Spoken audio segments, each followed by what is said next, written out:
Welcome to Agentic Thinkers. I'm your host, Matt Elsie, and as always, I'm joined by my co-host, Rhys Davis. In this podcast, we talk to the founders and the CTOs actually building Agentic AI, the real systems.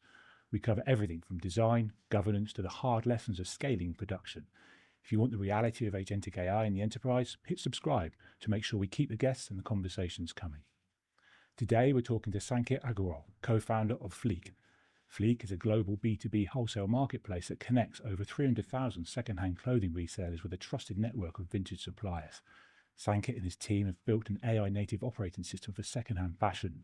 The company leverages AI to make sense of highly fragmented supply chain and one-of-a-kind inventory management by automating procurement, predicting shifting trends, and managing complex cross-border shipping logistics.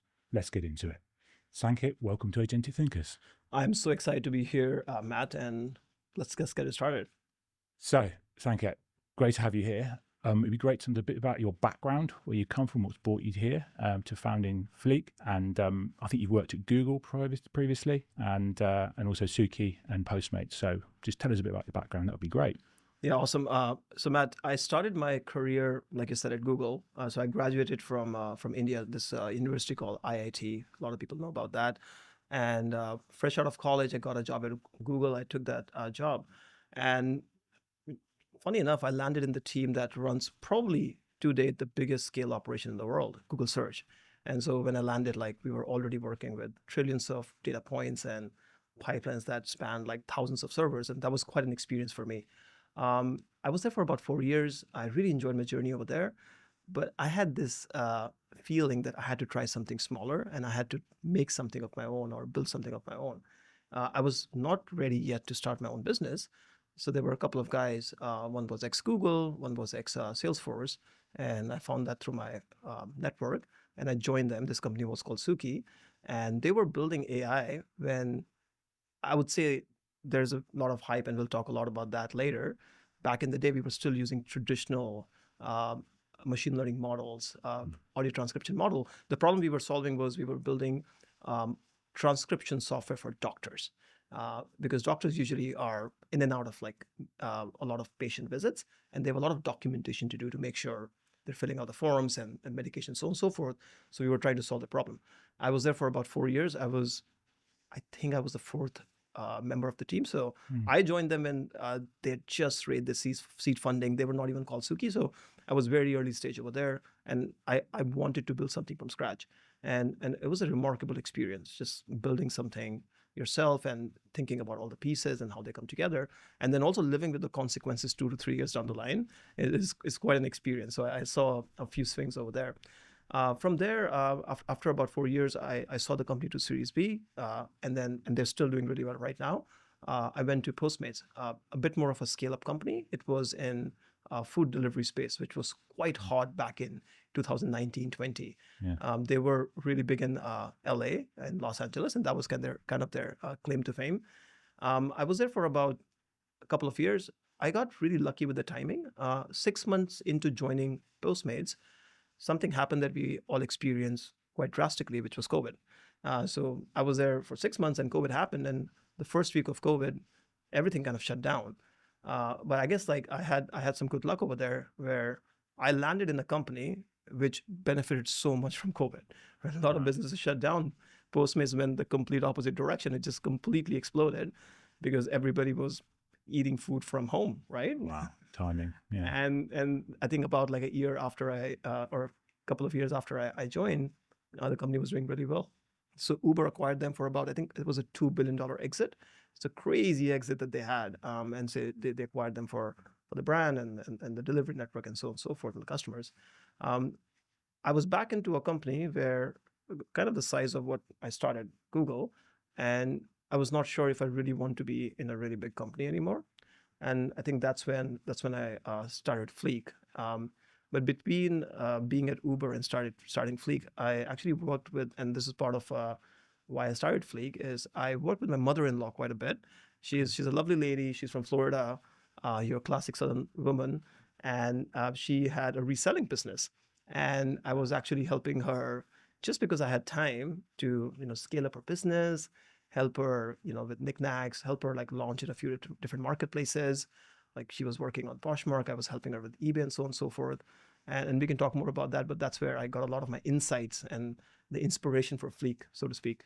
That's really interesting. I wonder where the connection came from, because very different industries. I think certainly your time at Google and Suki there was a lot of high scale, sort of high volume, unstructured sort of transactional sort of solutions that you were creating there. I think one metric was it 5 million searches in a second or something, some crazy numbers there. And then you've gone for that sort of more structured sort of situation into what is fairly unstructured, right? I mean, the fashion industry as a whole, let alone secondhand. I mean, I can only imagine the two worlds are very different. Completely different. And I would say the thing that has always stayed with me throughout my entire career is curiosity. So my brain will always go wherever there is more and more curiosity. And I think as I've also progressed through my career, I've realized that wherever there is messiness, there's always more fun stuff to be had. So I guess you can say like I'm a bit of a tinkerer that way, Right.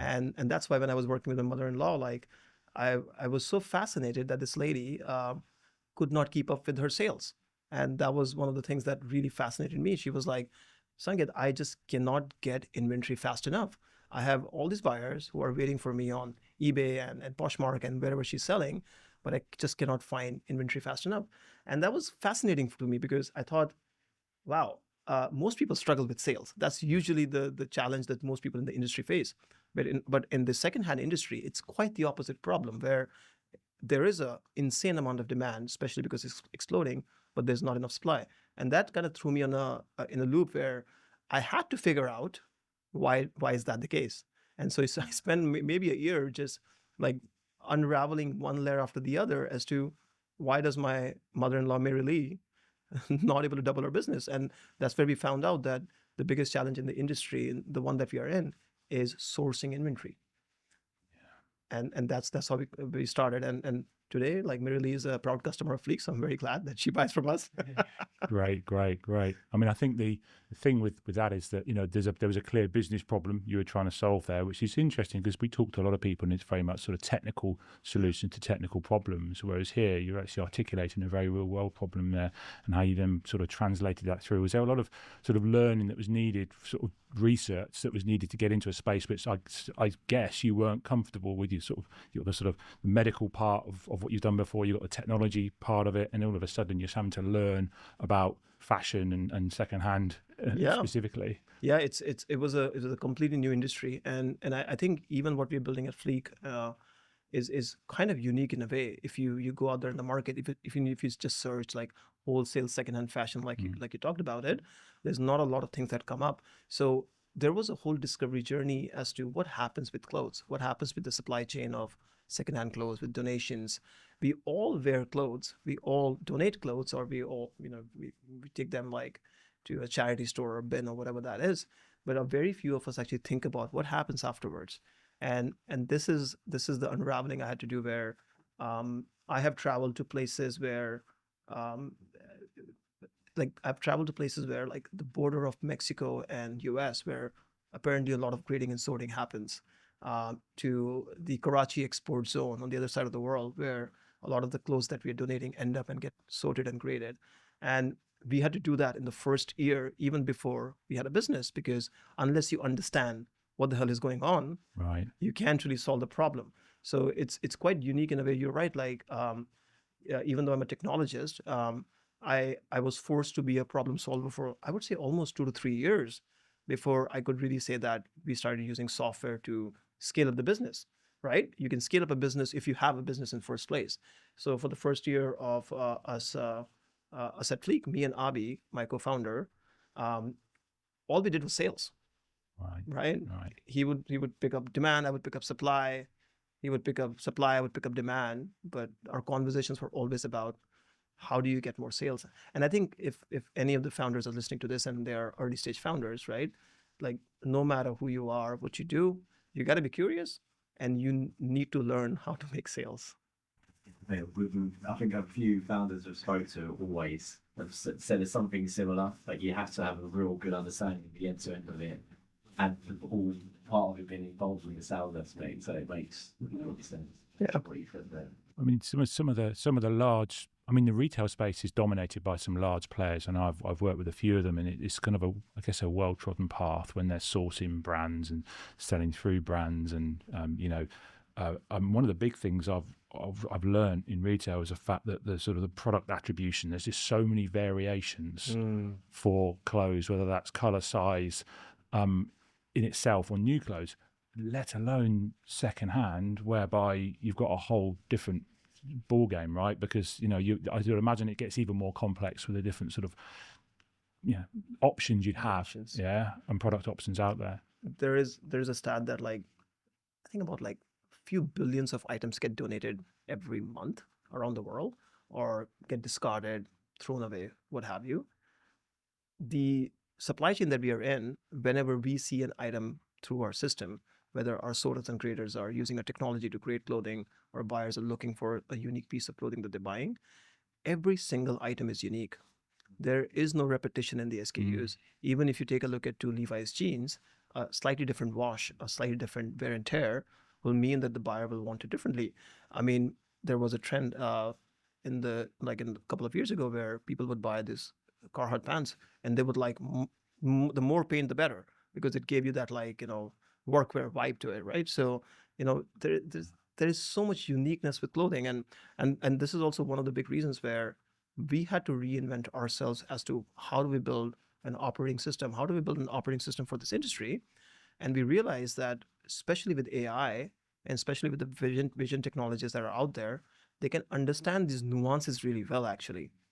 You can, what used to be, let's say, a green jacket and with a certain brand, now you can describe it in terms of it's a green jacket with, let's say, a white wash in the middle, and let's say it has a square pocket, and let's say then it's got some on the fringes, it's a bit tattered, right? And these are aspects that you just could not capture. I mean, look, of course you can capture something like that if you throw the kitchen sink at it, but it was really expensive to do that, right? And how do you define the taxonomy? And now, you give that to a sophisticated AI, and it will find that and much more. Right. And that's been, and it's not just something that we at Fleek are experiencing. There's a lot of chatter in the secondhand resale industry overall, where AI is absolutely transformational when it comes to understanding and digitizing the supply chain. So that digitization and sort of the attribution part is obviously key for AI.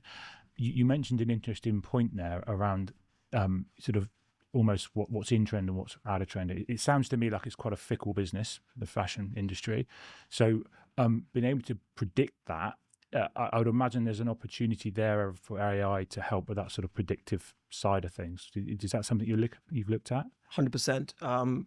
Our business is only as fickle as the people that are buying into it. So as we know, fashion changes every few weeks and months now. In fact, there are micro trends now that they're starting up. There was a trend of fairycore, which is maybe a subsection of Y2K fashion, and there was I think there's a trend going on right now of old money style and stuff like that. So there's so many micro trends within what right now people like baggy stuff more than they used to like skinny stuff. But we were just in France, and France is back on the skinny stuff. So it's all right, what's going on? So not only trends move really fast, they are also localized to the countries that you're in. Different people like different stuff. We have also seen that people in America love Italian vintage. People in UK love American vintage. So it's because, I guess you want what you can't have, I guess, in a way, right? Yeah. What we have been able to build, and it's a very good question about how do you predict what's going to happen next. And I think this is where you're absolutely right that AI can play a transformational role over here. Previously, what people used to do is you would take a look at the data inside your system. So you will take a look at your sales data, your search data, your e-commerce data, and then you will probably look at some magazines out there, which are maybe runway magazines or what have you, to try to extract some insights. But now what you can do is you can combine your internal data with what we call social listening, right? Which is what's happening because trends are no longer being created on runway. They are getting created through viral trends on TikTok and Instagram and what have you with the social media. And with AI, you can do that social listening really well. It's like putting up 50 interns to monitor all these websites day in, day out and generate insights, right? And we've seen that combination is quite amazing, because you can start to very accurately predict what's going to happen next. And for us, it's valuable because we are a marketplace, we're not manufacturing. So we have to go tell our sellers, hey, look, this is what's going to trend in next 1 month or what next 2 months with seasonality and with trends coming in. And then they have to start sourcing the inventory. So for us, connecting those dots is incredibly critical.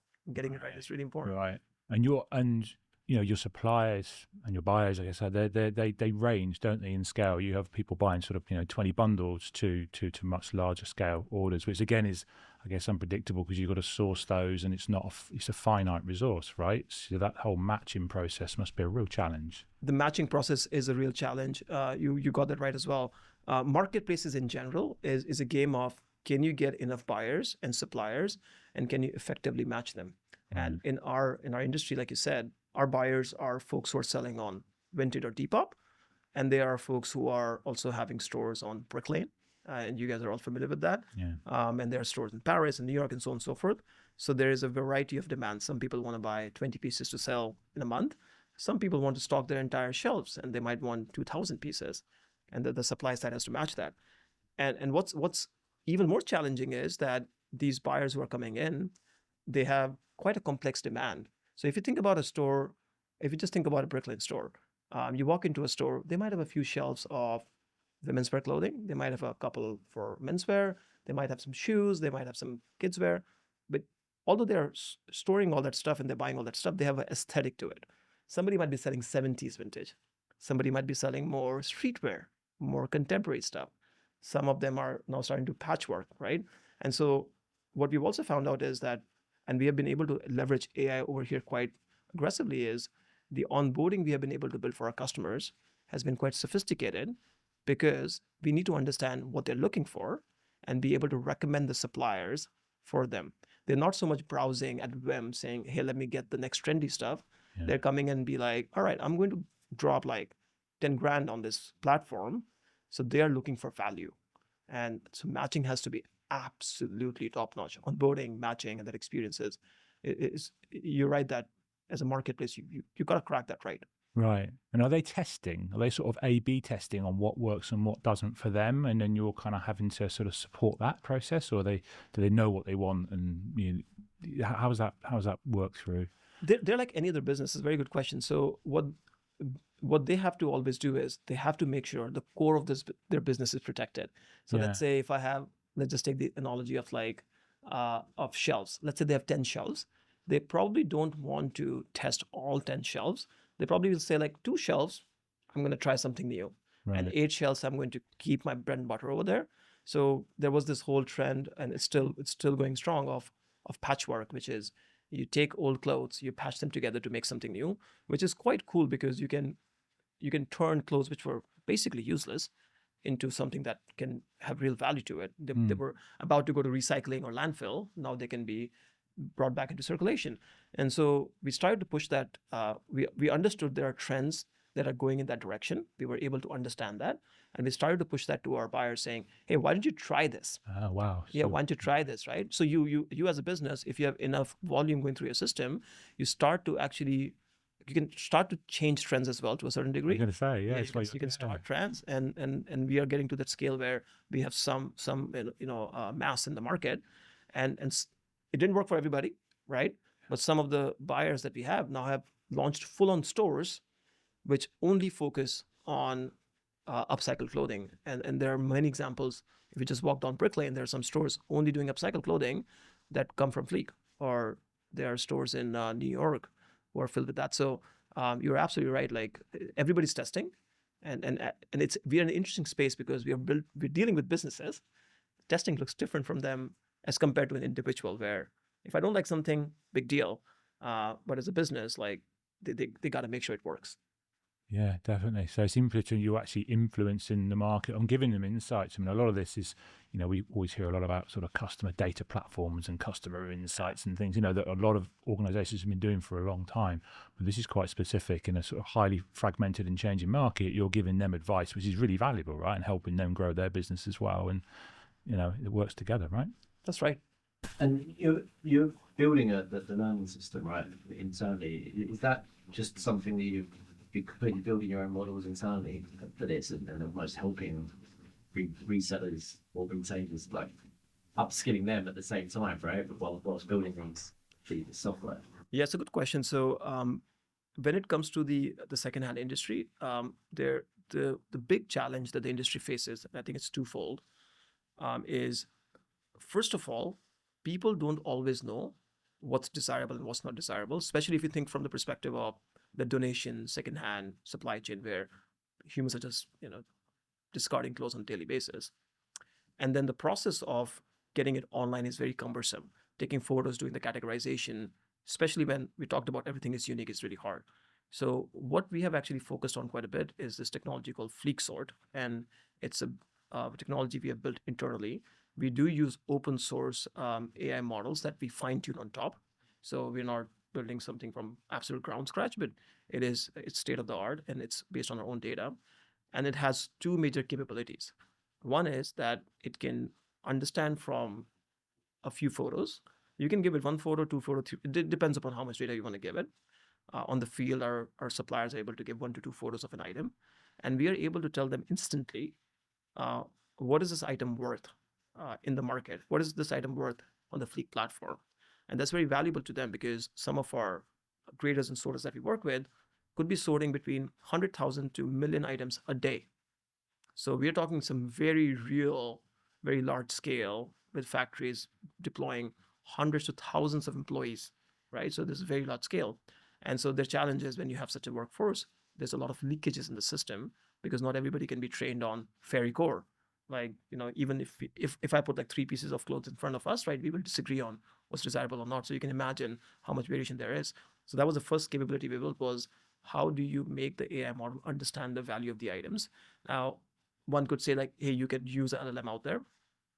The challenge is, because of these micro trends and because of the specificity of secondhand, we couldn't really see anything that worked for us. So we took a baseline vision model, one of the open source ones, and then we heavily fine-tuned it on our sales data and our interaction data. And that was an absolute game changer, because it started to understand that a blemish on a piece of clothing is not a bad thing in the secondhand world, where a normal model would be like, hey, there is a stain on this, you can't sell it, like it's garbage. No, that's not the case. Like, we work in a different industry. So that was the first thing. And the second byproduct of that as well, because it's able to predict price really well, is actually able to merchandise the item really well for the buyer. So it's able to give it a good title. It's able to understand what brand it is. It's able to make it very search engine optimized, so to speak, in our platform, and also when we're doing ads outside. And it's able to describe the item really well, the condition really well, right? So I think these two problems were, before we build this technology, the process was literally, some human will make a judgment call whether this item is desirable. Some other human will make a judgment call of what this needs to sell for. And a third human will make a call in terms of what should we call it, merchandise it. So you can imagine, like, you will make mistakes on almost every item. Yeah. It's very hard to agree on what the value of these items is. So that's been an absolute game changer in the industry. Yeah, I always find it super interesting when you apply good technology to something which is fundamentally super human interactive, yes. Right? And I think that's what's great about this podcast, and giving people like yourself and being able to build these systems and solve some pretty cool niche problems, and it's super hyper personalized as well, like with the resellers, sellers, right, and the retailers. So yeah, it's awesome. And I think this is one of the learnings I've had on building. A lot of people are talking about the operating system for the companies and how do you leverage AI, especially if you are at scale and you have data. I think there will be a future in which most people around the world, or most companies and most executives, will be thinking about how do we build our own proprietary models that can solve a workflow for our customers. Yeah. So this is a workflow for us. Taking a photo, understanding, merchandising, selling it on the platform. And we've been able to build an AI model for that arc of the customer journey. And most businesses have some arc of the customer journey. I think a lot of companies are still in the process of understanding how much they can use LLMs to leverage that. But I think in like 2 to 3 years, I wouldn't be surprised if each company has 10 to 15 fine-tuned LLMs for their own use cases. And I think that's beautiful. Yeah. I think the interesting thing you say though is that some organizations are kind of layering LLMs on top of the archaic processes, which they've done for the last 10 to 20 years. But there's that term sort of AI native businesses, which I think the whole frontier motion is about replanning, re-engineering businesses from the ground up to be AI native. And that introduces different processes, right? I mean, just thinking about your processes, heavily fragmented, multiple touch points, massive scale variation, global. I mean, I would imagine, the traditional business processes within B2B fashion probably, could do with an uplift, right? And re-engineering those. Absolutely. And I think the way, they say like the cleaning starts at home, right? Like if you want to change something, the change starts at home, right? You got to start in your own organization first and then propagate it forward. And this is something that I actually realized even at Fleek internally. I said, like, before we, shout about building the best-in-class technology to the world, let's take a look internally as to how we are operating as a business, and are we AI native first?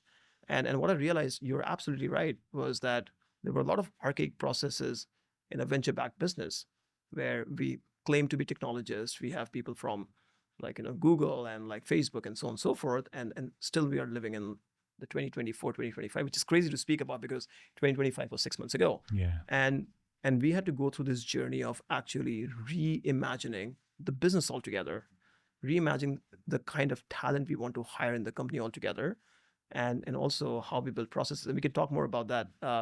And I can take some examples if that's interesting, but that really kind of showed us, hey, this is the true power of AI and agentic systems. And then of course we took it to our customers as well and helped them see what AI can do. But you got to start internally first and transform your business. And I think it'll almost like propagate to the entire industry. Yeah. I mean, it's interesting you talk about that process. If you're able to sort of give a bit more detail on how you did that as a team, what are that sort of you show up at the start of the day, right? We're gonna re-engineer this process, and everyone sits in a room and whiteboards it out. I know that's not what happens, right? But how does that work? Because I know a lot of people would be sitting there thinking, right, I want to do AI transformation, right? But where do I start? How do I go about doing that? How do I change my business? I don't know if you've got some examples you'd be able to share what you did there. And absolutely, I can share some examples, and I'll share different flavors as well, and we can kind of navigate as we go. So I think this was about Q3 of 2025, where I would say, like, what was the model before Opus? I forget the name as well. Sonnet came out, and I think Opus was about to come out, or Opus was like 4.1 or 4.2 or something like that. And I felt a real shift in the capabilities these models had. They had larger context windows. They could call tools, and I felt like there's an inflection point over here.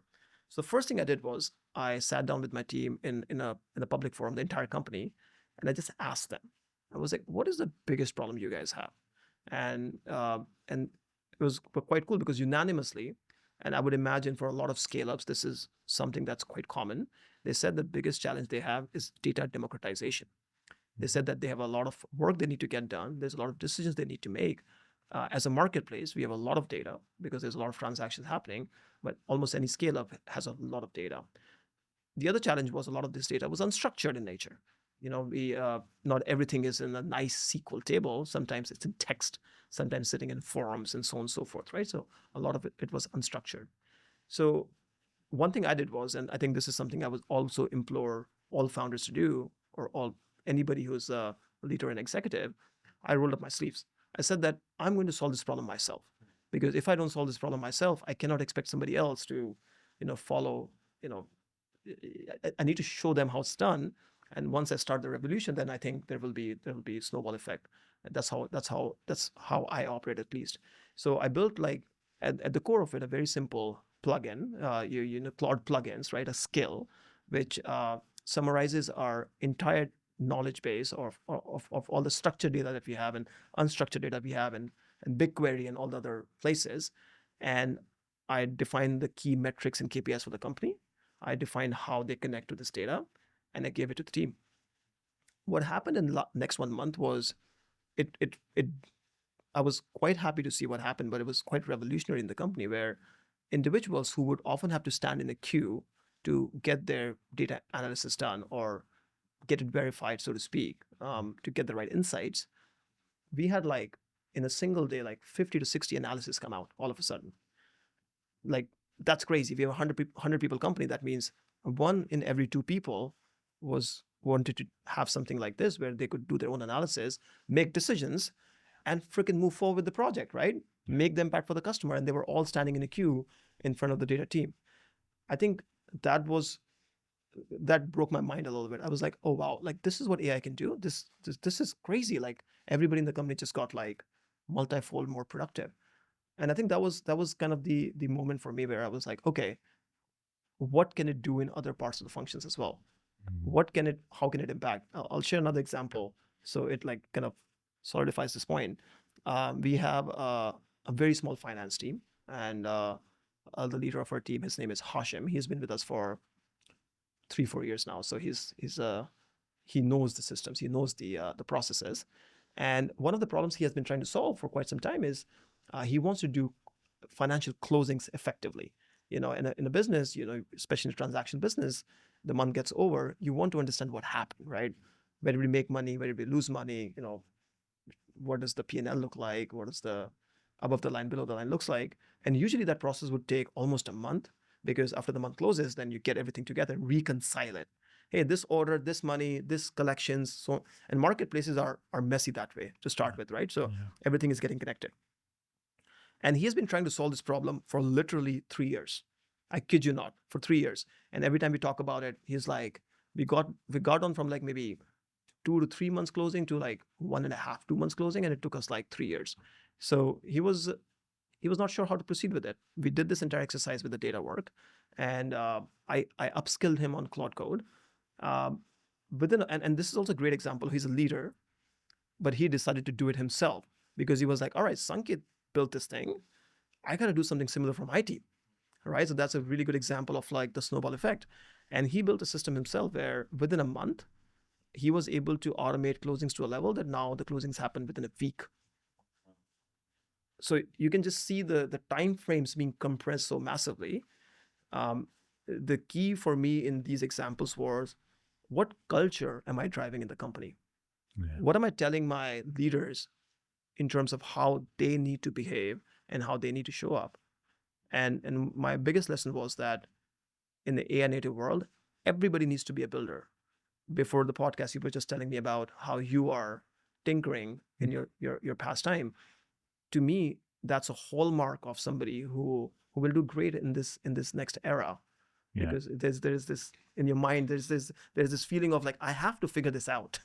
Yeah. And I'm going to do it myself. Yeah. Yeah. We talk about AI native a lot on this podcast, and we've had guests before where, product managers, UX designers, they're all building and shipping code. And it's, but what I wanted to ask was, as somebody who's come up the old way, coding yourself as a OG engineer, right? Like, what's perhaps changed from the baseline approach to perhaps what it is now? I think you noted before about seeing a young dev build something, quite a complex system using Cursor and Claude and stuff like that. So, yeah, I guess like what's kind of shifted over the last 2 years from your side? That's a very good question, and I like that quite a lot, because I feel like a lot of engineers, especially, and a lot of people are having a bit of an existential crisis as to what is our role in this new world. And I'll be very honest. Like, I had the same existential crisis where I was like, I need to reinvent myself. The way I think about the arc of, let's just talk about, let's say, engineers, is you have senior engineers to junior engineers. And I think there's different things they need to do to be able to leverage their skills in this new world. Engineers by default are problem solvers. They have the technical skills. I'm an OG engineer. The thing that I did for myself was, the first thing I did was I upskilled myself on AI. And what I learned was this: AI is a really good junior engineer. And as a senior engineer, what am I good at? Directing junior engineers. So I was like, holy shit, I just got a team of like, July last year I had a team of an intern, and then August I had a team of full-time junior engineer, and by December I had a team of like 4 junior engineers, right? That's how the models have progressed. And now I think I have a couple of senior engineers in that team as well. And what I realized was like, I need to move my abstraction up which is how do I direct these agents? And I know a lot of people talk about it. I think it's so true that even today morning before coming in, I prepared a brief. It took me about 5 minutes to prepare this brief, and I have a lot of answers in here so that I can, make sure I'm on point.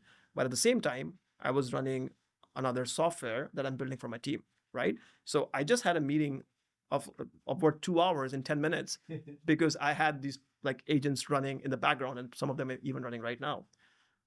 I think it's even more interesting. So I think for senior engineers who are listening to this, or anybody's senior, you have a superpower that is how to lead teams. Leverage the superpower, because guess what? You just got a team for a really, really effective cost, essentially. If you're junior, and I'll share the story because I also did a LinkedIn post on this. I talked to this one junior engineer. I think he is like 6-8 months out of college, about 1 year out of college. And he is part of a YC company. We're also a YC company. So he was just looking for a new opportunity. The previous company shut down. And I asked him, like, tell me about your development stack, right? How do you build code, right? I'm always very curious, right? And the answer he gave me, like, made me post that thing on LinkedIn. He said, look, I don't think about code anymore. I think about 3 primitives. My primitives are what LLM model I'm using, what code harness I'm using. So LLM model, he surprisingly did not use Cloud Code, which I use. He used GLM, which he thought was really solid.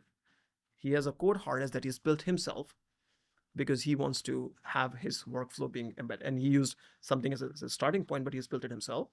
And the third thing he said is the context. How do I store my context so that my agent keeps learning as I'm building? That's quite cool. That's what the new crop of builders are going to look like. They're not going to think about the primitives of code or content or whatever that is. They're going to think about these primitives of model, harness, and context. So there's a spectrum. I think the new engineers coming in will think differently. The folks who are senior, and doesn't apply just to engineering, anybody you are, you got to use that power of orchestration. Yeah. So I mean, the few things you pulled out there are interesting, because there was something I was watching one of the AWS presentations talking about the concept of expert generalists, which almost sounds like conflicting, right? But what it's trying to say is that almost orchestration role that's in there. If you can orchestrate engineers, can orchestrate the models, can orchestrate the agents, and partner with a domain expert, in your case understands retail, you've suddenly got the magic if you get these two together. But it's also talking about the pyramid of individuals and humans in that loop. Because what's happening at the moment, you see it in the press, is that there is a tendency to say, actually, entry jobs, we're going to cut those and replace that with AI. Now, that doesn't really work, because what you just described there is innovation happening in a junior role, people just doing things differently. And unless those people come in through the process and move up through these organizations, well, you're going to lose that fresh injection of innovation. And those generalist orchestrators, generalist experts, expert generalists, I'll get it right in the end, aren't going to exist because they're going to have retired and moved on, right? So I think that's a really important thing. But what your engineer said there was also quite interesting, because we know this concept of the LLM brain, which has been well documented by Karpathy, and everyone's now talking about OSs, brains in AI, to the point where it's becoming a bit of a cliche, right? So everyone's developing a brain or an OS, and it's the context that is your superpower, right? And once people realize that, having zero context, multi-agent orchestration, handoffs and stuff, you lose context, so you lose that. And that's it. I guess that could be the skill set that you're actually building, right? That your engineer brings to you. He brings his harness, which is how he interacts with his context, and that becomes his superpower. I'm looking for areas where I think, we're missing a trick as a whole through. It's a good point. Let me try to reflect on that question a little bit. I think you are right that, so Karpathy designed this whole LLM wiki thing. Essentially what he was saying is that the next frontier the next step for the harness is the context. And you're absolutely right that context is, we have really strong models. We have really good harnesses that can do what you ask them to do, but to create a loop. And that's how I think about like the next iteration, and I think maybe another buzzword, which is like, let's create loop, not prompts, right? You hear about that as well, right? That's a new thing that's coming up. The way I think about this is like, your company's knowledge is a living and breathing document. Let's say that it's a giant document with all the information, or a set of documents, right? So far, that has been living in disparate sources. for us, like analytics platform stores some data, Notion stores some documents, GitHub has code. Companies have like 10 different places that stuff gets stored, right? And so far, LLMs have been pulling through tools that data. I don't think that scales. I think it does the job that you're asking to do in the moment. But if you truly wanted to have the context of the company, it needs to have it in a form that makes sense for the LLM. And I think that's where a lot of people are talking about the brain, where they're like, okay, we have all this disparate data. We know the LLM can do a task in the moment, but how do we make it as a context layer that it can start to answer really complex problems? Like if in my business, I could ask a question about the numbers went down, why did that happen? Or let's take an example of numbers went up, why did that happen? And the brain that we have built, which kind of connects these 3-4 sources, is very easy to first. It's easy. It's the thing that's easy for it. The thing that was always easy for it to do since we built the scale was it can understand which number went up.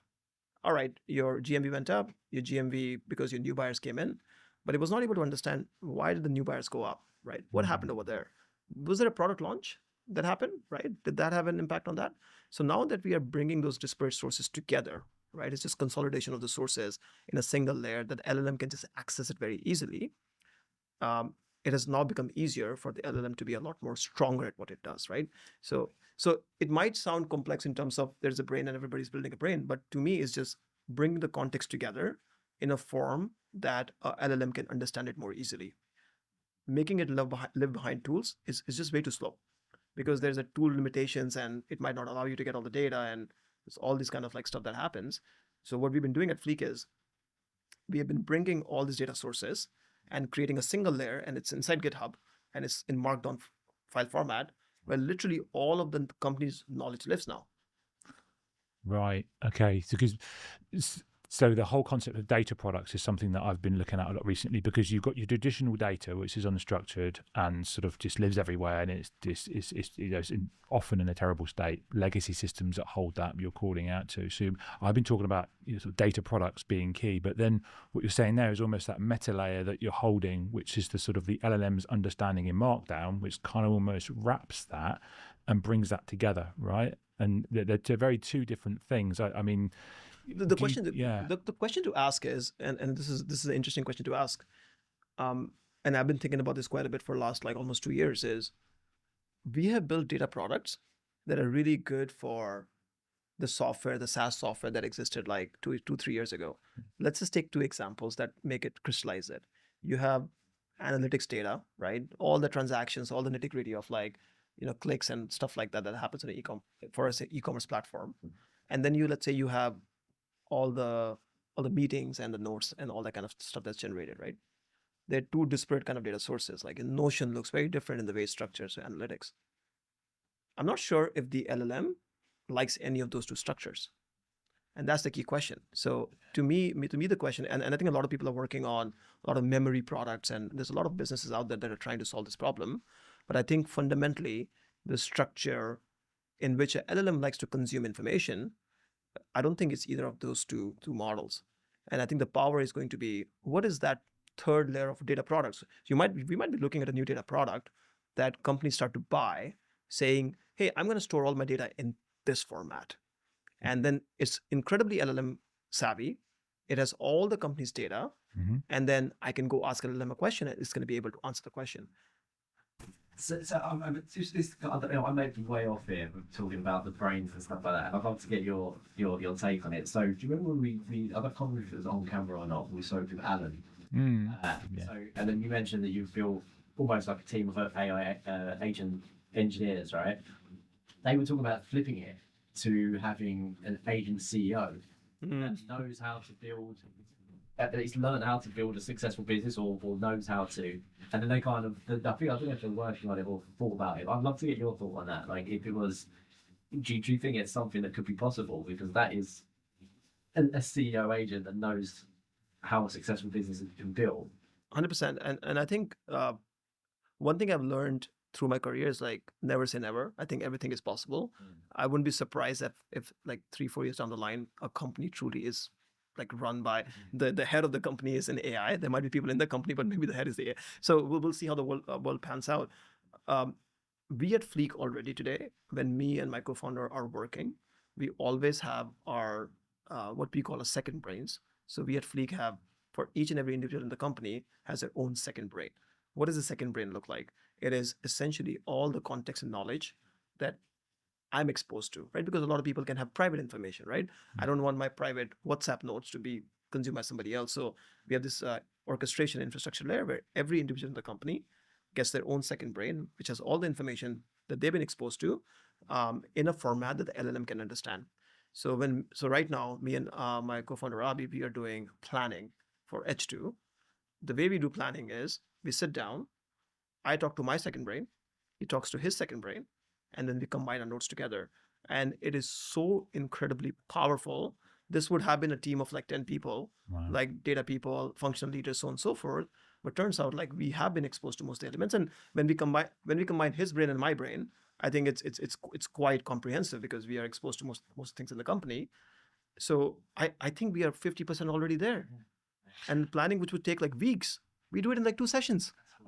I think there was something that came up. So I work OS or work brain and personal brain, and we're doing some stuff on the personal side. And I remember my wife said to me the other day, I showed her and she sort of asked it a few questions, and they could get it wildly wrong. And this comes back to challenge. She said to me that brain is basically gaslighting me. And I said, yeah, okay, it's got it wrong. Okay, it needs to work a bit better than that.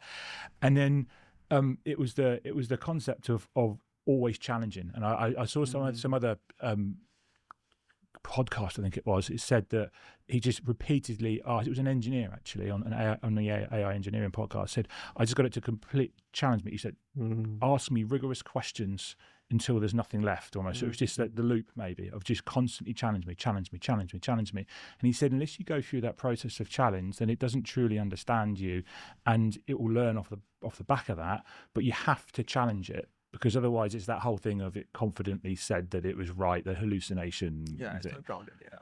So I think the risk there is that we don't challenge these brains enough, and they just start to run us. So to Reese's point, the CIO who's an agent, do you really want to be taking direction from that unless it's been rigorously challenged and trained? Yeah. Otherwise, you're going to end up some interesting business decisions, right? Yeah. I would not let it run my company yet. Yeah. I don't think we are there yet to let it run the business. Yeah. So Fleek is run by humans. We're just going to make that. Yeah. Absolutely run by human right now. Yes. Yeah. Yeah. Exactly. The way we think about this is like, it's a really really good co-pilot. So it's by your side. And I think this is where I actually think it comes back to the culture you build in the company. One of the challenges we had when we were launching all these AI products in the company is the amount of slop that came out, and it's very similar to what you're talking about. It's all example of slop. Like when I gave you the example of there were 50 or 60 reports that came out, what I didn't tell you is 40 of them was absolute garbage, right? They were actually incorrect, which is exactly like what business decisions are you going to make back of that, right? And one thing that we realized, and again, like this is how I operate. I operate in founder mode. I operate in IC mode. What I did was I set this culture that if you're going to be building something with AI, you have to read it, because if I catch it, it's not good for you, right? So there was this culture in the company saying, all right, we can use AI, we can generate stuff, but we got to make sure you read it. This is very similar to what you said about you got to challenge it, right? Just don't believe in the first draft that comes out, but actually challenge it and keep iterating on it. So I think it's a cultural thing as well, in my opinion. Yeah. So I mean that whole human in the loop, which brings me on to something I wanted to talk to you about and ask you about is this whole virtual handpick piece, because that sounds like it's flipped right back to the other way. Maybe that's because of the types of suppliers you have, but you want to tell us a bit more about that virtual handpick capability that you developed? Yeah. So it's quite interesting why people do handpicks on our platform, and I almost think it's very human in a way. So think about somebody who is going to spend £10,000 on the platform, right? And we can all put ourselves in that shoes, like when we are trying to buy something more expensive, and especially with secondhand, everything is very unique. So usually our buyers want to see what they're buying. They want to make sure what they're buying is worth the time. They don't want to do, which always existed in this industry, is a blind buy. Buy a bale of clothes, you get some good stuff, you don't get some good stuff. Yeah, it can be like it can be a toss up. which is what used to happen before Fleek came in. So we introduced this way, a fashion of buying, where you can go to the e-commerce platform and buy the bundles that we have, and the bundles are exactly what you will buy. But if you're a big buyer, you might not find all the bundles you're looking for. So you can have a conversation with a supplier. You can fix a time for you to go online with them, and you can do a virtual handpick with them. It goes very well with the thesis that's happening in shopping in general, where video shopping is absolutely going bonkers. If you look at companies like Whatnot, they're like 10 billion valuation. If you look at Vinted, they're trying to get into video shopping as well. China has always been the leader when it comes to video shopping. So it's a very natural progression that's happening where it's just a lot more engaging. It's got a lot more hooks where a seller can upsell the buyer as well, and the buyers love it. So I think that's why we built like the video handpicks. The one challenge we have had, and in kind of bringing it also back to the topics that we're discussing, is that is the most unstructured data that we have in the company. Right. It's the most unstructured. We know the least about it. Like somebody can go on a 2-hour video handpick call, and the transaction will move to the platform, but we would have no idea what happened in the call because, I mean, we have the video transcript, but like, well, what got sold? What got bought, right? I mean, what did the buyer say no to? What did the buyer say yes to? What was the conversation all about? Now, this is something now we are attacking as a problem, which is let's understand what's in the video. And when we were talking about that's why I was very curious about, yeah, exactly. Yeah. What are they exactly talking about? Because all that is data about a buyer and seller that we would love to capture to then personalize their experience, right? And a remarkable amount of volume actually goes through that platform on Fleek because as the buyers get bigger and bigger, they start to do these regular calls with the suppliers where they might get on a 1-hour call and fix an order for like 10,000, 20,000, 30,000 pounds. But there's a lot of density of data, completely unstructured data that gets left behind. That's amazing. Yeah, because it's just picking up on the conversation we had before we started recording it's around that sort of, this is a controlled environment, right? So the AI we run on these podcasts to sort of create the videos is very much controlled, right? Everybody's sat in the same space at the start. We do some analysis, or the agent does the analysis so it knows who you are. We have to tell it a name. So, and we have to tell it whoever, and then it knows, right? And it can look at, general sort of actions and expressions and voice intonation and stuff. But I think in your case, that's probably quite an uncontrolled environment, right? So you really are going in blind to that, and any agent's going to have to sort of make sense of basically a lot of random factors, right? And transcripts don't give the whole picture, right? Because we're humans, right? And how we interact and stuff is so complex. I think that's the key to solve, and getting that in a consistent way. It'd be a hard problem. Nut. And I would say we are working our way to it. So we started with like working with images, which are the most controlled environment. You get a photo, it's the most structured form of unstructured data. We have video bundles on the platform. So when you go on the platform, if you're buying a bundle, you get to see a video of the bundle. Right. So that's, I would say, the next level where we are training our models now on the videos that we have on the platform. So it's like you said, it's a little bit more controlled where a supplier will there's a particular style in which they will unravel the bundle, so to speak, right? So we can understand what it looks like. Video handpicks is the wild, wild west. And so we believe that the technology, kind of this cake that we're building, they can go from the most structured to slightly less structured. And if you're able to crack video handpick, that'll be pretty cool technology, actually. Yeah, definitely. Because the temptation is to chop videos down into image classification, which doesn't work. And what a lot of these models do is end up just putting endless frames in. Yes. And the tokens go through the roof as well if you don't prepare it in the right way and send the right. This is one thing that I've also had a realization, and we have a 3-people machine learning team in the company as well who focuses on this problem. I think the world has invested a crazy amount of money in LLMs, which are really good at working with text. Incredible text, data, there's a textual format. They work incredibly well with that. I think vision, whether it's images or video, is a largely unsolved problem, in my opinion. It's largely unsolved. Like you said, like videos are basically treated like images, but there's a temporal nature to the videos, right? Yes. If there's, let's say, a piece of clothing being passed from one point to the other, it's not just two disparate frames. It's like the piece moving from, and I think people have built vision models before and object tracking and so on and so forth.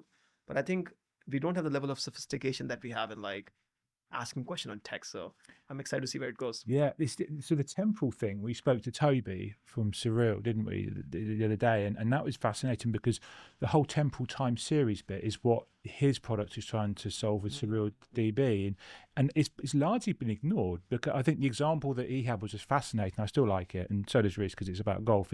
Is that they were doing some analysis on a golf course. And golf courses change over time, right? Obviously they do because of the weather and bunkers moving and stuff. And it's bizarre, but that wasn't considered. So when they were assessing people's performances, they were largely against shifting sands because they can't compare performances from a year ago to performances today because the whole course has changed. And it was about measuring that sort of that time series, that temporal sort of aspect to it, which is where the problem is, right? It's very much a snapshot, a single shot, call the model. I'll get a different answer tomorrow. And this is our non-deterministic world, which we're so much struggling with and living in, right? And I would imagine, again, your business, that's got to be a huge challenge of that shifting sands and building on it. I hope that if anybody's listening to it, maybe please help us solve this problem together. There we go. It's a good call. I think it takes a village to solve problems like these. And I think that's what I also believe in is 2 years ago, vision was not even a feature of a AI model. The first version of ChatGPT, you could not upload images, right? It took 6 months to a year to get images in there. And now, 2 years later, you can put a video and it will start to make some sense of the videos now, right? So I think it's a matter of time before we solve this. And I think that's why, the person you're talking about, that's amazing. Please connect me. We will. Absolutely. We will. I can learn more. So Sankit, we're talking a bit about scale and how you're looking to scale Fleek. There's clearly sort of, potentially limits around suppliers out there or constraints maybe. Where are you taking the business and how do you see that evolving? That's a good question. If you look at the industry right now, the secondhand industry, it's growing a lot faster than the firsthand industry. And mostly because it's more affordable. People want to express themselves uniquely. 80% of Gen Zers now prefer secondhand over firsthand. They will reach out for an online platform or go to a brick and mortar store. And when it comes to the supply side, right now we are so early in that cycle. From this point onwards, there is a lot to scale. Now, if you think about secondhand industry and you think about supply chain, it's clothing that we consume and then we give it to the donation supply chain, or we don't want it, right? We discard it. Now, if you look at what's happened over the last 10, 20 years, people have been consuming more and more. Consumption has gone through the roof. The number of items that everybody's buying is a crazy amount. Where do we think it all ends up? It ends up in the supply chain. So our industry is actually having the opposite problem of where there is too much volume. The secondhand supply chain was never set up to deal with the fast fashion and the ultra fast fashion that's going into the industry.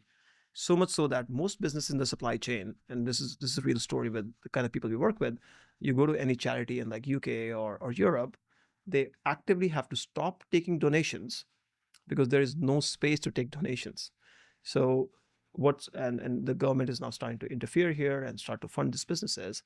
So I think we have a big opportunity over here to actually be able to build the infrastructure so that we can deal with this ever-rising scale. And when I say infrastructure, we are thinking about how do we digitize this entire supply chain?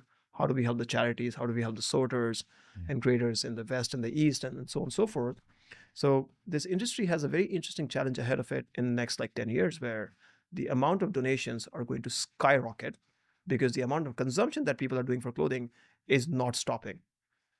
Yeah. So that's that, and the demand for the consumer side is growing quite a bit. So we are quite excited, and there is a lot of reports that show that this industry is going to explode in the next few years.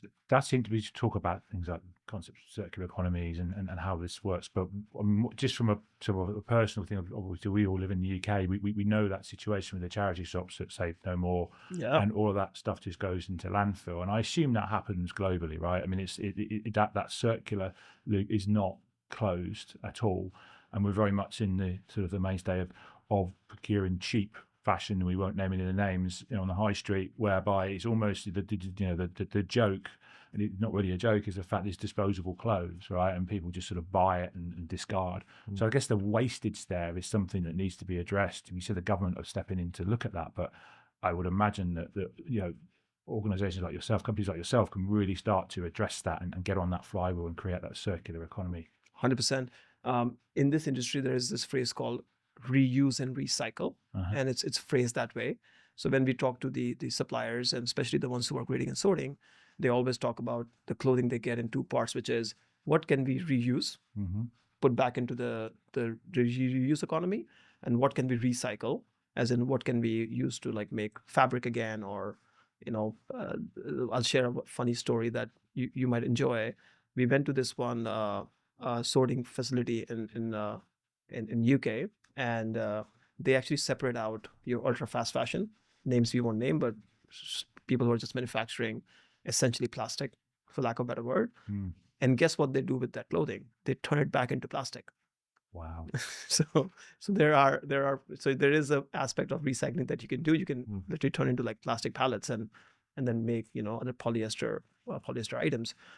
But I think there's a lot of stuff that's still manufactured that's quite good. Like it could be 100% cotton, or it could be blended cotton, it could be linen, it could be wool, cashmere, so on and so forth, that has a lot of use.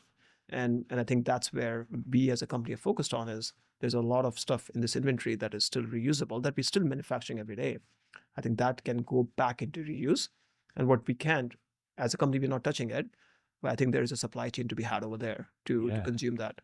Yeah. I guess the margins, just looking at the fact that it's recycling, there's always a cost to achieve that, right? But I think the margins are going to be huge because there are no manufacturing costs in that. I mean, it is shipping, logistics has a cost, but ultimately the margins are there. And I guess, not being a fashion expert myself, but, if a piece of clothing was made to a high standard 5-10 years ago, and it's literally just due to fashion and taste, it's not being used, it's still a good piece of clothing, right? And some of this stuff is barely been used, I guess. There's still intrinsic value in that. It's what I'm saying. It's still a high quality piece of clothing, and I think that margin sort of is not to be sniffed at, should we say? Yeah, no, 100%. I also think like we of course we talk about a lot of manufacturing happening nowadays, and sometimes we could paint that entire manufacturing with a single brush, but I do think like we are still manufacturing a lot of really good items. We're still manufacturing a lot of decent items, which maybe have the fabrics are mixed with like some more polyester, so on and so forth. And there is truly stuff that is throwaway clothing, right? And everything is getting manufactured more and more, right? So even in like fast fashion, not everything is just throwaway. A lot of that can be reused and has a lot of desirability back into the circulation, right? And I think, like you said, there's a lot of margin to be had. The key challenge in this industry is to extract the margin. You have to digitize the supply chain. That's the hardest problem, because there is a buyer for a unique piece. Let's take Zara, for instance, right? Zara sells fairly well on Fleek's platform. It's a brand that I admire. Yeah, they are fast fashion brand, but they make some really good high quality items as well. Now, the buyer for that item might be living somewhere out in the world. We need to be able to reach out to that buyer and be able to sell this item to that buyer so we can rehome this item. That is a big challenge, because if you think about charities, right? Charity has a floor, let's say 2,000 square foot floor. There's only so many customers coming in. Their reach is very small. What they need to do is they need to get online. They need to be able to reach to that unique buyer that might be sitting across the world who wants to buy their item. That's the biggest challenge of this industry, is how to digitize so you can get to mass market reach. So because if you look at the economy at the moment, you look at it like a sponge, right? How much more can we wring out of it? I think we had a ceiling, traditional, business and how we've done it, traditional IT, traditional SaaS, has been a ceiling. I think the huge opportunity ahead of us is not, again, just digitizing existing processes and ways of doing business. It's been able to wring that sponge further and get, bring that economic sponge further and get more margin out of it. And I think that's where we talk about AI actually starting to move us to that next frontier, right? And I think in many ways people are missing that. But what you're able to do is obviously secure that additional target, market and the total addressable market, and bring that in, because you're now developing tools to enable you to do that in the supply chain. It's a big undertaking, right? Exactly, and it goes back to what we were discussing before, which is there is an insane amount of demand in the market. If you go back to the example of my mother-in-law, Yeah. so these charities are my mother-in-law, where there is demand out there. It's how do they meet the demand is the question, right?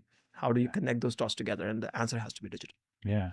I mean, we were off camera talking about the whole cost to serve, tokenomics, and as you said, token maxing, token. Do you want to just talk a bit about your experience of what you're developing in Fleek around that to address that challenge?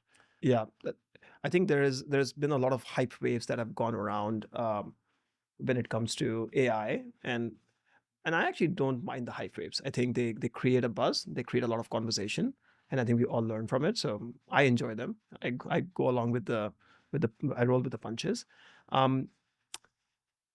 So when we think about like how AI needs to be deployed in the company, we think about this as like a three-layered structure, so to speak, right? So we have a three-layered structure that we think about, and we think about how do we make an individual the best version of themselves. So there is AI as a co-pilot. We think about how do we use AI to make the best product experiences. So this is where we think about onboarding. We think about how do we do the matching very, very well. And we think about how does AI fundamentally change the resale industry, the secondhand industry. This is where we think about how do we extract the most value from these items, the FleekSort technology we have built. Now, as we've gone on this journey across these three verticals, what we've seen is that as the adoption has gained traction, you also start to see challenges of token cost. And our token cost has definitely been quite high recently, and it's made us rethink as to how do we structure this three-layered cake and how do we invest time and energy into it. So I was giving this example in the morning, like there is this workflow that I was looking at that somebody had built that is consuming an insane amount of tokens. They're probably doing something very repetitive, and they've just launched Opus 4.8 on it, and it has just blown through all the quotas, and their workflow got clipped, right? It's a great example of they were probably building some product experience, and it just blew the entire budget. I think companies cannot be blind to the subsidies that are going in the market. We all know the subscriptions are heavily subsidized. They cannot be blind to the fact that just because there's a lot of venture money going into it doesn't mean that the cost of tokens will just come down drastically. Yeah, there'll be some normalization. Every company will need to identify their own strategy when it comes to which models they use, for what kind of a workload they use it, and how does the cost kind of bake in. So for instance, like I'll give you this example. This is a great example. When we were building our own flagship AI model, the first thing we did was we used a frontier model and did computer vision on top of that. Now, the accuracy was about 80%, which was nowhere close to what we needed it. But the challenge was that it was costing us about 20 cents on the image to process. Now, if we just take an example of billions of clothing that is going through the ecosystem, we're talking about hundreds of millions of dollars of spend, which sounds quite outrageous, right? This is crazy, right? Like, what are we talking about over here? So immediately I told my team, I was like, guys, this route is not going to work. This doesn't scale. Let's figure out the strategy that actually builds this model in a way that's more cost effective. So they were like, all right, we're not going to use the frontier model. We will go to, like, let's say, a cheaper version of the frontier model. We'll use, let's say, Gemini Flash or something like that, or Flashlight. And what we realized was that even that didn't work. And then eventually we had to roll out our own model that the cost is like, I think it's 1/100 of a cent now. Because now, of course, you're running it locally, you're fine-tuning it yourself. Also the accuracy is very, very high as well. But when it comes to, let's say, if you go to the bottom of the layer where AI is a co-pilot, I'm actually quite bullish when people are working on their own workflows and working with AI to use the frontier model. Over there, I think if I am interacting with AI, I don't think I want to interact with a Sonnet. I think I want to interact with Opus or a Fable or whatever that is, because my time is money. So if I'm talking to the AI model, it needs to be the best and the most robust. But then if I have to offload work which is repetitive in nature, I can change it, right? I think CIOs or CTOs or CEOs have to get sophisticated about this. It's just they just can't think about this as like one giant kind of like sweep. It needs to be, what's the workload? What is the ROI of that workload? What's the model that can achieve it? And it's only going to evolve over time. is really because there's two parts to this, isn't there? There's the designing in the right solutions that leverage models in the right way, because as we were talking about in the break, you can call out to Opus every time, right? And you'll get a good result, but you can also call to a local model and get what you need, and you've got bar hosting costs, zero cost. So the designing it in the right way, and that is a sort of a technical design governance aspect that needs to be drilled into people that are building these things, right, and building the solutions. And you've also got the usage, because there's that human element of always just wanting the best, right? So I want to ask prompt a question. I'm going to want to do it against Opus 4.8, right? Because I want the best answer, because it's got to be better. And this whole model selection piece is something that needs to be drilled through. I know there's auto selectors now, which are trying to do a bit of that brokerage, but again, people feel cheated on that front. But I think there's a right size coming to the industry, because you see Sam Altman and say it's not viable, right? It's not. They're losing money on this stuff. It's a lost lead, and you see a lot of the big providers, won't name, are now going to a billing version versus just all-you-can-eat buffet of subscription, and that's kind of causing outrage in certain parties. But you're like, well, yes, because this is the only way. You have to be built, you have to be metered, and I think that right size will force the users. Maybe that's the difficult one, is forcing users that are interacting with this stuff to change behaviors. But I think it's going to force us as system designers. We already know it, right? I think we're already doing. We said you guys have been designing this for a while, so we've been doing it for a while, maybe local, because we kind of know where the writing's on the wall to try and keep the token costs down. And I think this token maxing is probably days are numbered, right? I think it's done for. One thing I would say, which is it's an important nuance, is make sure anybody who's kind of working on a token budget, they have to attach ROI to the token cost that you have, right? And I think that's important. The reason why I call that out is because the answer might not always be keep the token cost down. The answer might be, hey, this task that you're doing, throw the kitchen sink at it, because you are going to generate this outsized impact. And I've seen that nuance work through these 3 layers as well, where I've kind of settled on, when AI is a co-pilot, I do want people to use, even if it's excessive, the biggest model, because they are interacting with the model themselves. So I want them to have the best over there, because we are trading off their time for the model time, right? And their time is very, very expensive. So I think it's important to have the nuance of the ROI. And I sometimes have to push the company saying, why are we not using the frontier model over here? Like, so I think that messaging is important aspect. You're right. And again, the ROI thing is so key. A lot of work I do is around sort of tracking or demonstrating it as ROI behind adoption of AI and transforming. What a lot of people do is they hang some big numbers out there, and it starts off, and everyone's happy. CFOs are happy. CEOs are just gangbusters, as we say. Go for this, right? And you have all the tokens you need.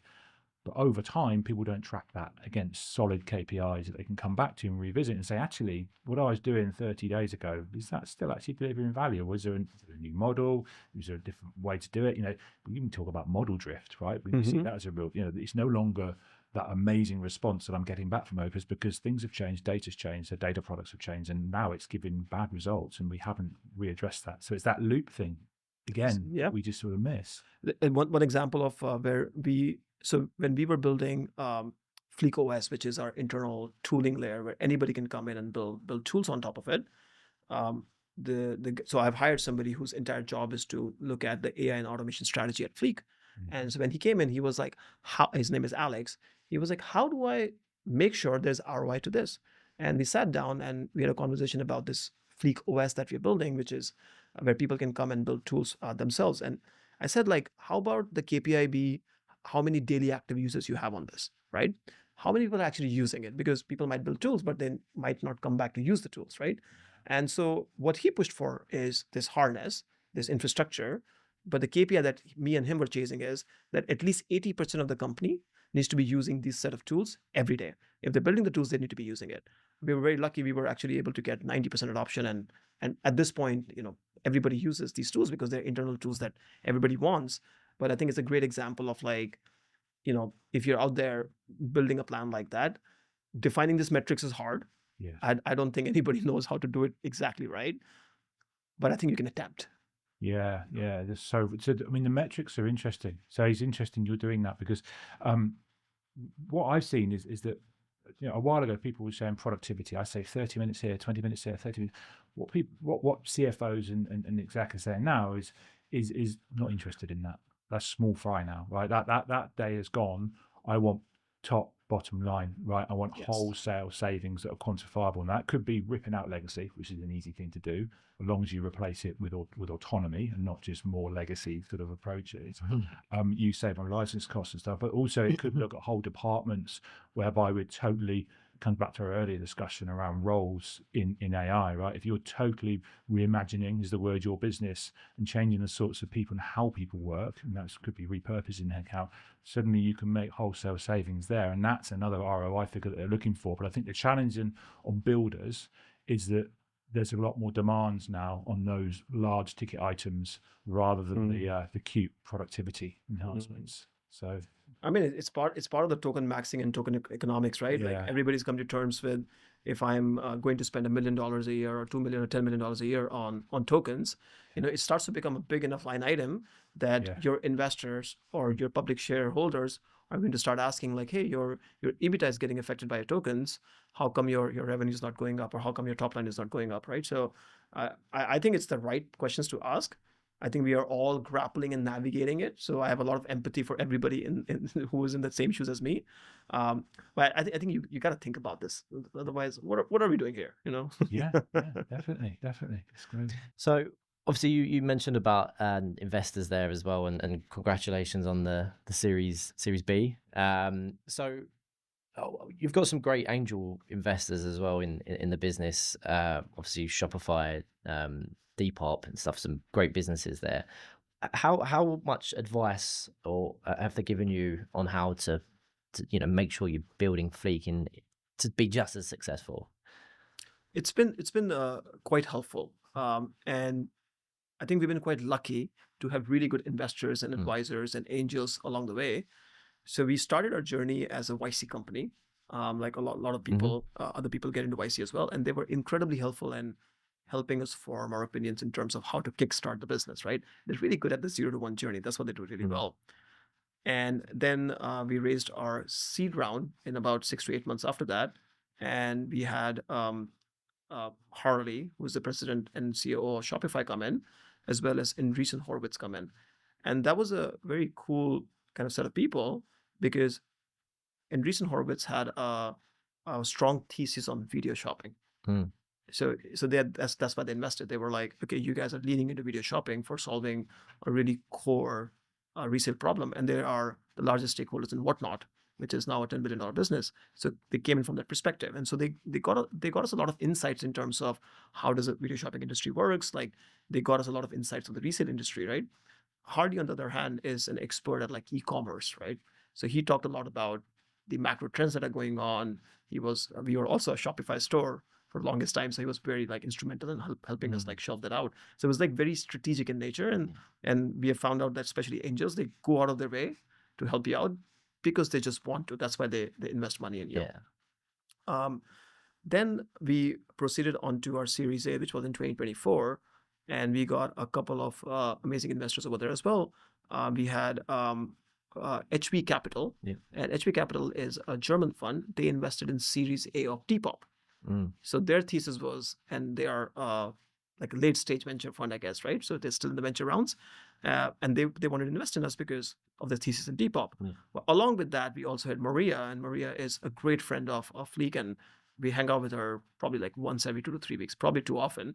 But she used to be CEO of Depop, and she was super inspired by the fact that in the 10 years she was at Depop, they were very, very curious about what happens to secondhand clothing, this entire messy supply chain. And then she saw our ideas. She was like, I want to be part of this journey. And she was absolutely instrumental in us helping to understand our buyer base, right? Because our buyers are the ones who are selling on Depop and Vinted, right? So she was incredible. Like we would call her like every 2, 3 weeks saying, hey, Maria, like, what do we do about this? How do we solve this problem? And she would have such amazing insights along the way to solve this problem. And like you said, with Series B, we just raised a Series B. We just announced it, and the lead investor is Burda Capital, and they're also a German fund. So I guess we like German funds. They invested in Series B of Vinted.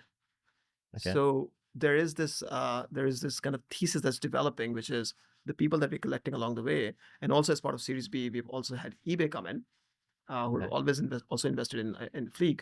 So you can see like all these not only the lead investor, but the follow-on investors and all the angels, it's very clear that they're coming in because they have a keen interest in the secondhand industry, and they come from different background. Yeah. Some are more coming from operational background, some are coming from venture background, some are more strategic in nature, some are more growth stage in nature. But they come together and it takes a village. Yeah. I just described the whole village of investors we have. Yeah, I mean, you've got a group of marketplace experts there, right? That's true as well. So, but That's true as well. I guess what do you think those investors have seen in the secondhand marketplace that perhaps they might have missed it originally?